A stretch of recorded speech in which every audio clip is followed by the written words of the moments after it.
Hey, Printers, welcome back to the podcast. I'm your host, Bruce from Printavo. We've got a very special episode. We are outside Dallas, Texas. What is the official?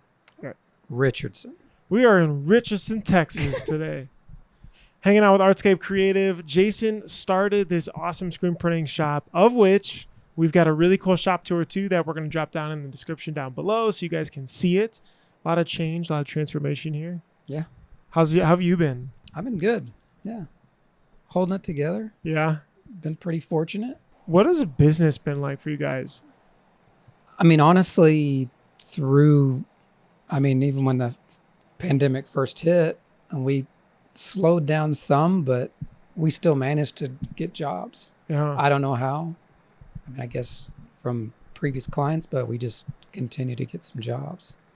So, was it a certain type of customer? There was some repeats, but also there was, I used to do UI design. Really? And coding. So there was a client that had 3 projects. Uh-huh.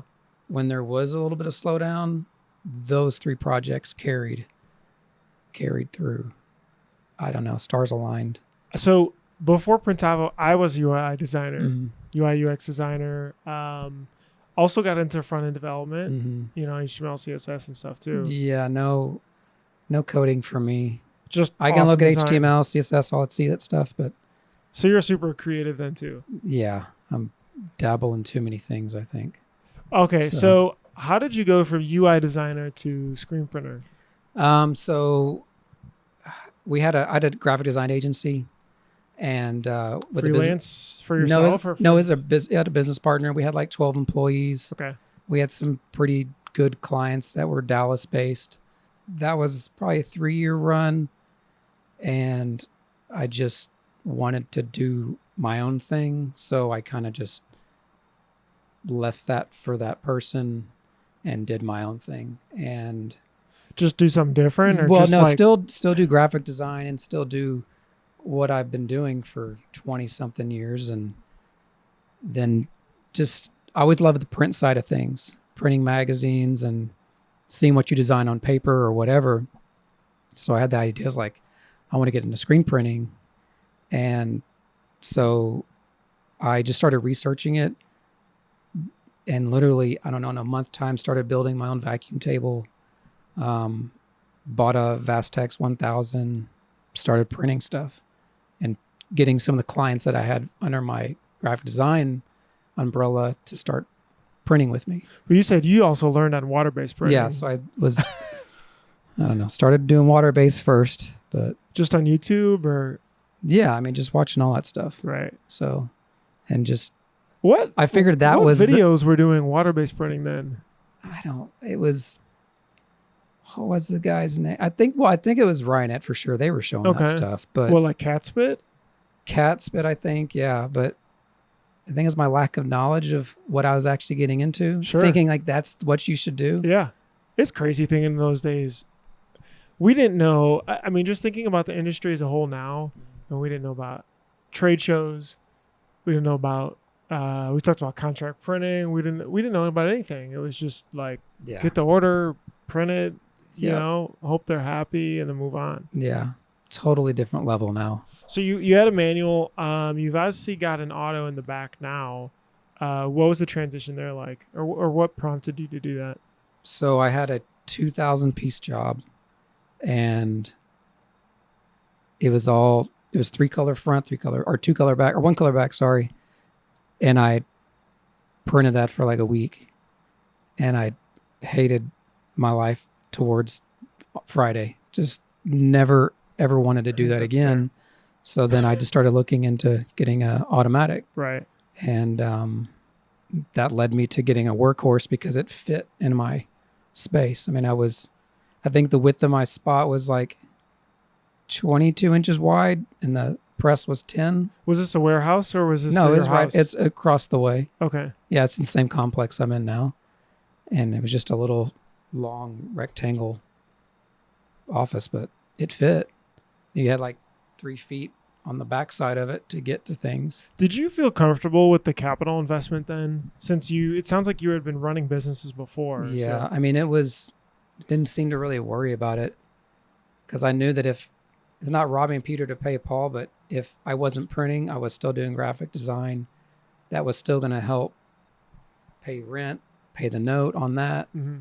It would just carry me through until I continue to build the business on the screen print side. So you're passionate then about the art side, coming from art world. If you ask me to come and do a logo for you and do a discovery session and do all that mock-ups and stuff, I'm probably not going to do it anymore. I'm burnt out on that side. But I don't know. Creative side, I don't know. That's still, I don't know. Screen printing is creativity. Mm-hmm. So that's what still kind of drives me doing it. So you started here, or you started over there. You were doing screen printing, or because I saw we did this. You walked me around and everything. You had a lot of paper printing. Yeah. So I did a lot of flat stock stuff, and that's kind of like how I learned to screen print, was just on flat stock, and then branched over into a manual press.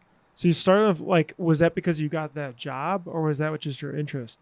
It was just an interest at first. Like, I want to print, these greeting cards or these holiday cards on paper stock. So I started to, to eventually get into printing t-shirts. Mm-hmm.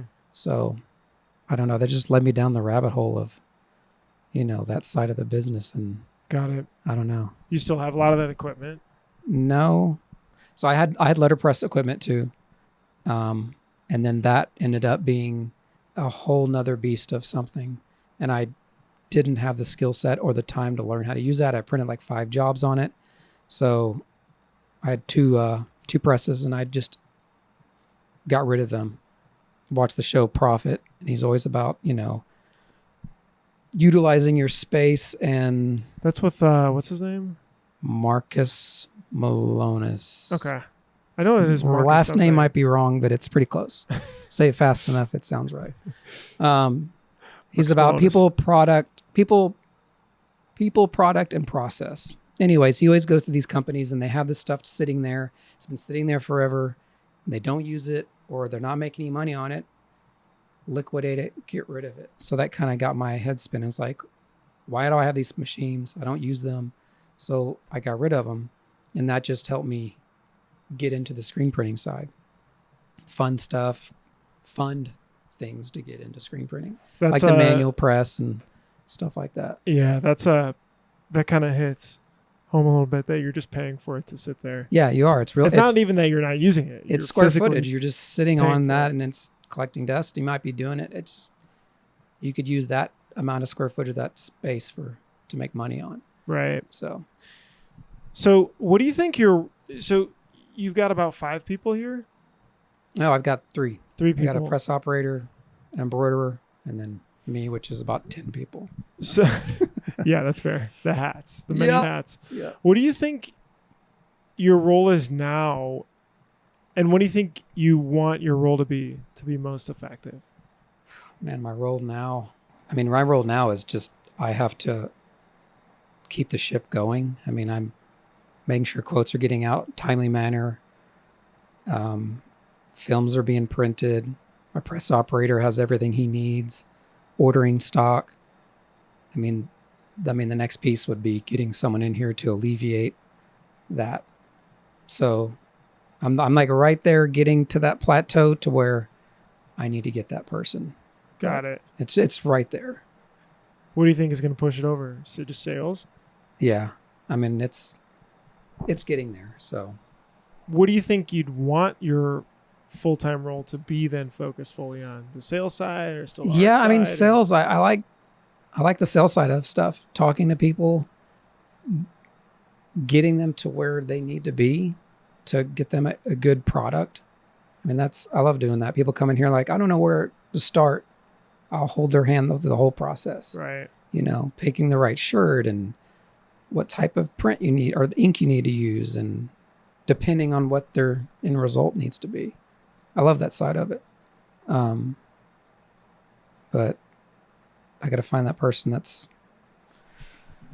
can handle quoting. I mean, it's probably like a 2-person job if I don't touch that stuff. Right. you know, Like more all of the like stuff. a Yeah, art guy at it, assistant, and yep, kind of general. art guy, not a salesperson, but everyone doing the quotes. I mean, it's right. Art and quotes. Yeah, that's two people. tricky. Yeah. It was interesting. I was driving over here, and the reason I asked this is because I was thinking, if there's, let's call it 50 hours in a week, right? Like good quality working hours. I mean, so you may say 70 or 80, but there's sometimes you're just staring at the freaking wall, right? And you're not actually like efficient.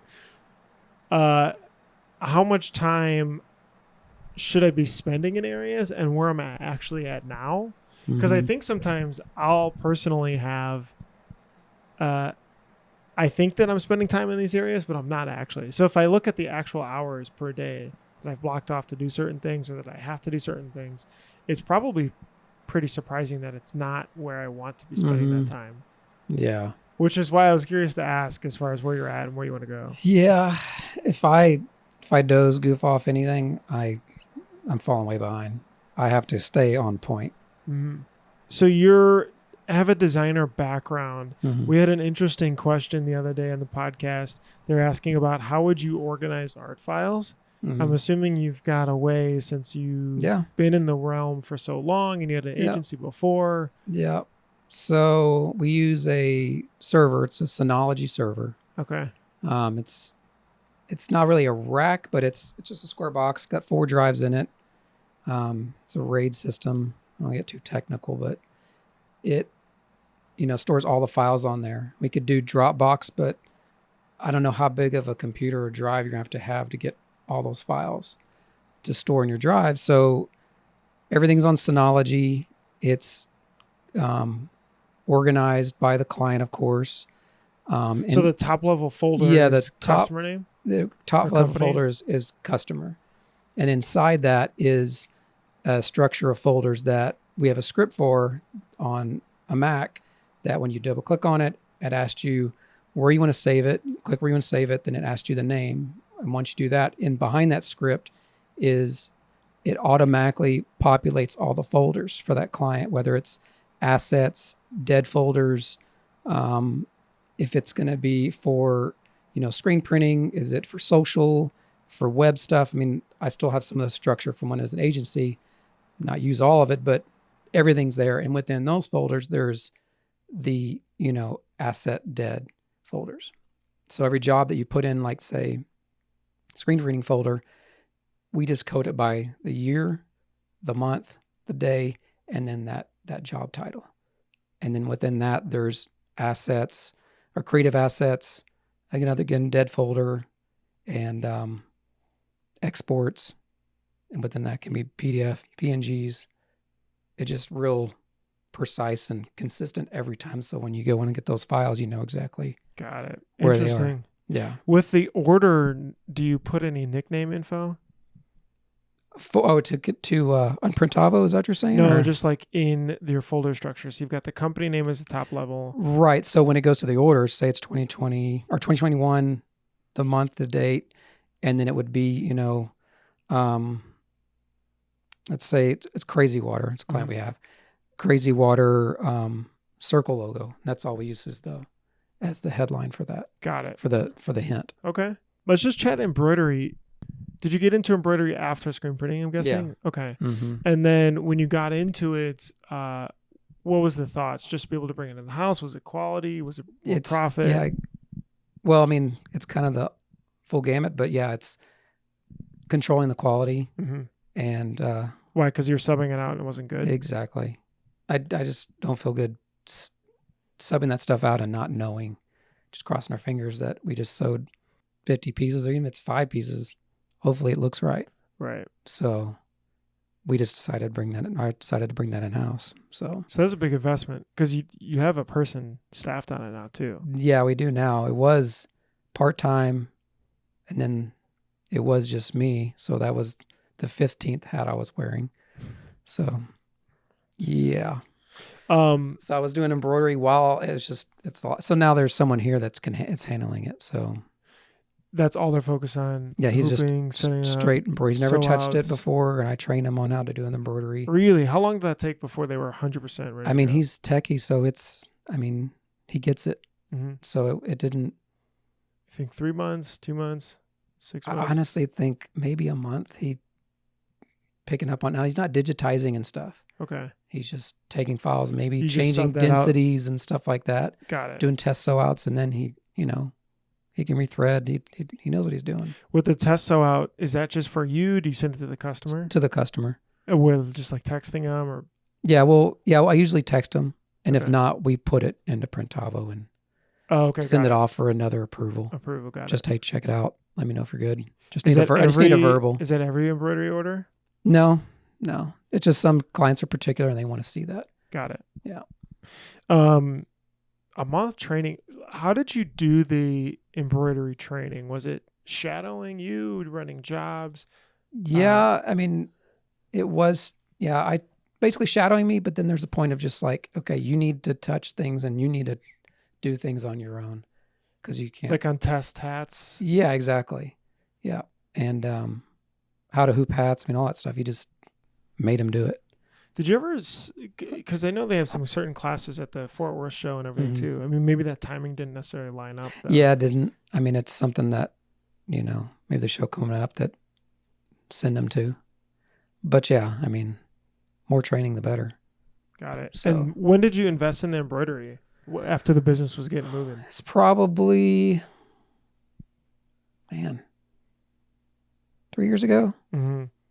I just had those Chinese embroidery machines. The one head I got brought in from Houston. Someone was selling it, and then I got a 2-head of the same brand because it was, for what it was pretty cheap after imports fees. So How cheap? it's like $5,000 Got after it. import tax, all that stuff. So And that's the one you still have? yeah, we still have it. Got it. Run it just with simple jobs, nothing too complex, so it comes out okay. Got it. Yeah. What do you feel like is one of the best business decisions you've made? Oh man. As a whole, Yeah. changing career paths and doing this versus graphic design and web stuff, just the lead time from project conception to completion, all the There's a lot of back and forth timelines. in design. yeah, Yeah. you're doing UI stuff or remember web very well. stuff. Yeah. And it's like, why is my project done? I was like, well, let's go back to all these emails that you didn't answer or you took forever on. And yeah. Anyways, I remember but some yeah. that were like that, or they approved it, but then later Oh yeah. unapproved it. Can we change this? Yeah. Yeah. It's so that part of it is also, it was just time to make a change, Yeah. kind of, I wouldn't say burnout, but maybe it's burnout, How do people find you? Do you market? Do you pay for ads? Is it So- walk in, word of mouth? There is word of mouth, but so I was running Google ads. Kind Uh-huh. of builds up to this. I was running Google ads, spent $150 a month or so, and I was getting calls. And then my website had malware on it. Didn't realize it. Fixed it. Didn't know it affected my What, ads. WordPress? Yeah. Got it. Didn't know it affected my ads with Google until I wasn't getting any phone calls. Right. Zero. It was just zero I was conversions. dropped, bottom of the bucket. $150 going. No, it wasn't even spinning it. They shut it off. Well, that was nice of them. Yeah, don't tell me. Okay. Maybe they did. It just blended in with all my other emails. Yeah. So I don't know. They reached out to me or something, but come to find out, I was like, oh, my ad's not even running. And so I turned it back on. And the website says something Well, no, ridiculous. I'm saying that was fixed. I fixed all that. Oh, but you had to turn the But I ads back didn't. on. Then they have to re-verify that you don't have anymore, and that takes a while. But you just can't go turn it back on. Got it. Fix the site. Didn't know that my ad wasn't running after fixing it. Never knew all that stuff. So they reached out to me. We turned the ads back on, got it all verified again, and then started getting calls in. Then I just increased it to like $500 a month, and it's a complete different ball game. Like I don't know why, but that's either you pay to play, I guess. Do you know what keywords you're bidding on? Is it very local it's driven? AdWords Express, Okay. but it is local driven. It's within zip code area. So you're targeting just for your zip code area. No, I'm targeting for the Richardson, Plano. It's probably like a 75-mile radius. Maybe it clips into downtown. So it's geolocated, and it's what, like, is a keyword like Richardson custom T-shirts? Yeah, it's custom. I could get into it, but it's screen printing and all those keywords. I don't know specifics of what they are, but yeah, yeah. And that is the call to action. Them call you or fill out the contact form. It's basically takes them to my site. Okay. So then, I mean, I could do a call, but I want them to drive them to my site to see, I don't know, where they can trust me. Yeah. Quality. And you have a pretty clean site. Chris, can you pop up just the site and just scroll through it? Because it's really clean and nice. I was filling out the contact form because I was curious to see the different stages, because you set it up so it's like 3 pages that go through. Oh, for the quoting? Yeah.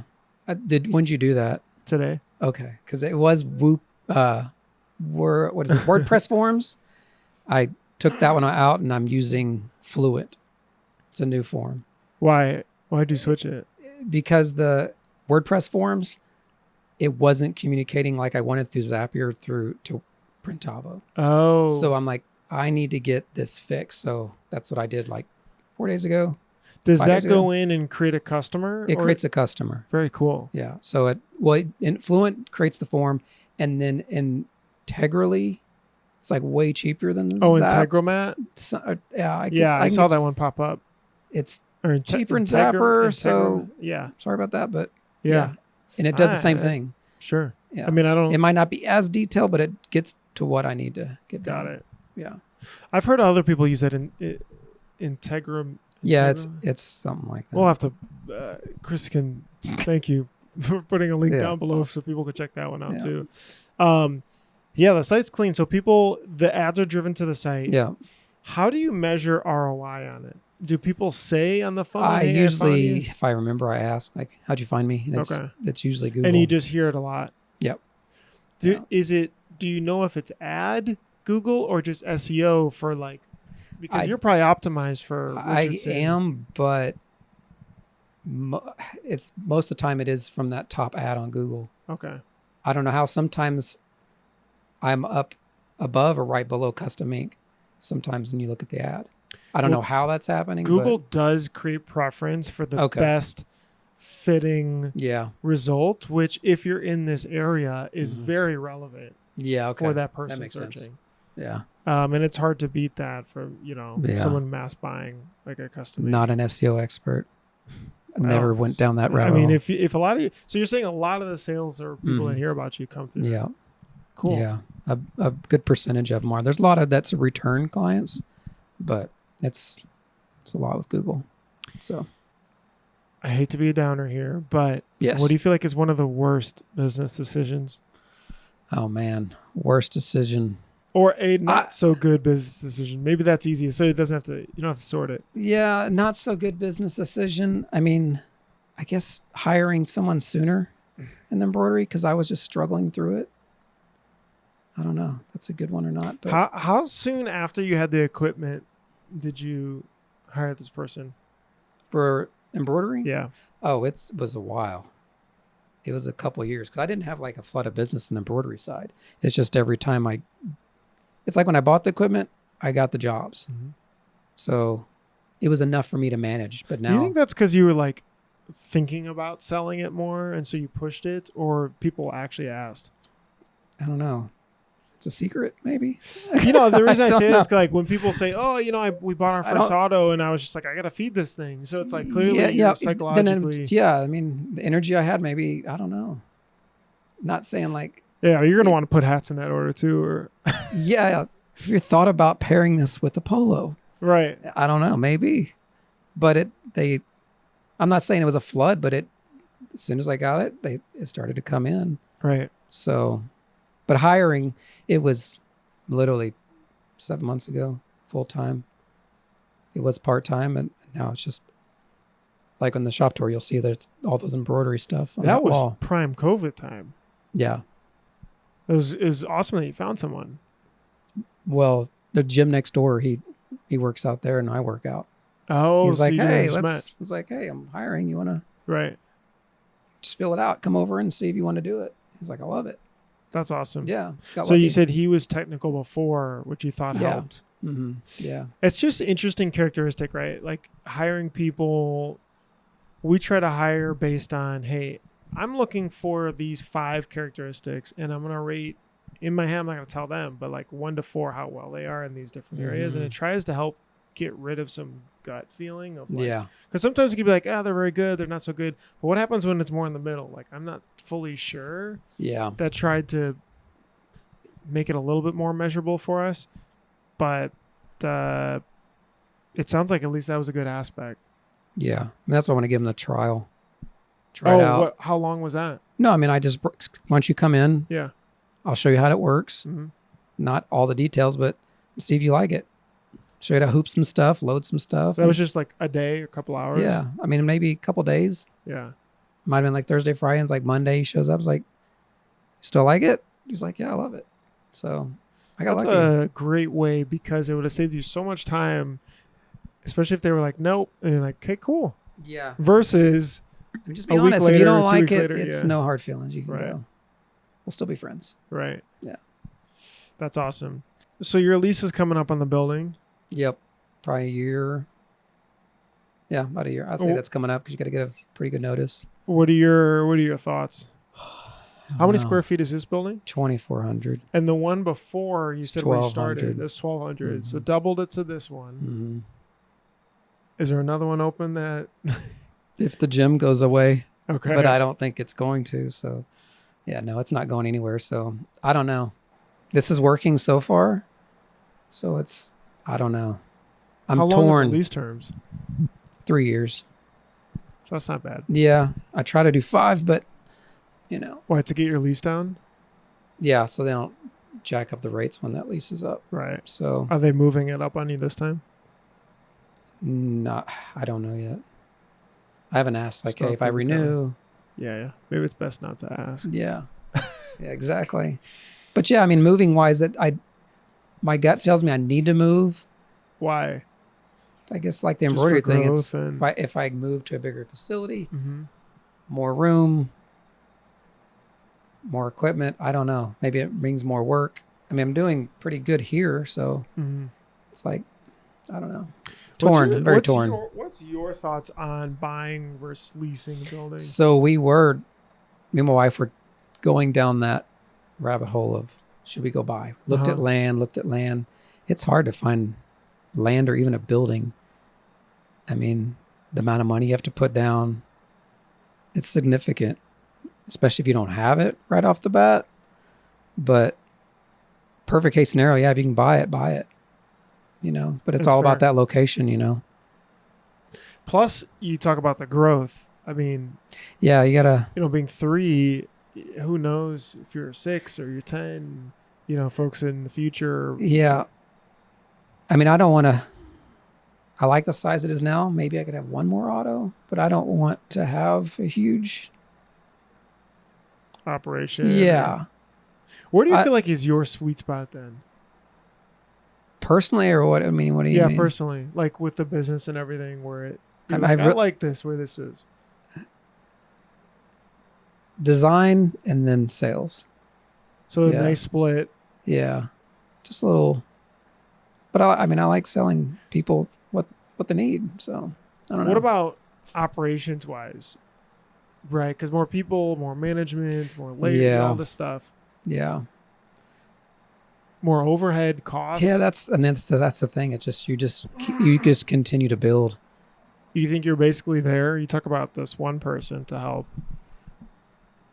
This kind of generalist type of front office role, but Yeah, I mean, I think that would have to be brought in here, see how that works, if that alleviates, and But I do like printing. I love being on press. But since I've got that press, I've maybe spent 20 hours on it. I just hadn't been able to because I'm front of house, I guess you'd say. right. So Yes, it's interesting just to think about that. I think maybe as people have ran their businesses for longer of time that I've chatted with, they find that spot where they're like, maybe at first it was like grow. And then it was like, wow, Yeah. everything costs so much. Yeah. Like we need to buff out the profit margin, kind of scale back down a little Mhm. bit, and then find this even keel where you can pay yourself, you're comfortable, Yeah. but you're not overworked Mhm. doing 4 different jobs. Yeah. That's one more person. I feel like I'd be there, towards, I wouldn't say coasting, but I think we're pretty efficient right now. We're pretty good, but there's always room for improvement. So Yeah. Maybe it is that 4 team members to help that team of 5, a 5-man squad, Yeah. you leading the pack. yeah. All right, last question. Are there any interesting authors or speakers, inspirational things you follow? I'm the worst at that. Huh? I'm the worst at that. I don't. Okay, maybe other cool businesses or Yeah, I don't really read stuff. that's Not a big fair. reader. Designer. Misspell stuff all like crazy. Well, it's So cool to designers or like Instagram accounts or something. I mean, there's so many people. yeah, What about something that you're just looking forward to? looking forward to. I mean, right now, I'm pretty lucky what is going on now. The workload we have. Oh, just okay. So probably just continued growth. I mean, the rate that we're at now, I'm just looking forward to, getting some more business and Sure. making more people happy. I don't know. Heck yeah. Awesome. Guys, this is Artscape Creative. You guys can check him out on Instagram. Jason out of Richardson, Texas. Thanks so much for spending time with us today. Yep. I'm not the only one. Heck yeah. You guys can check out the shop tour. Really, really cool space again down below. They've got a great, small, powerful team, though. I appreciate it, man. Thank you. No problem. Appreciate you. Heck yeah. We'll see you guys in the next Print Hustlers podcast. I'm Bruce for Printavo. Later. Yeah.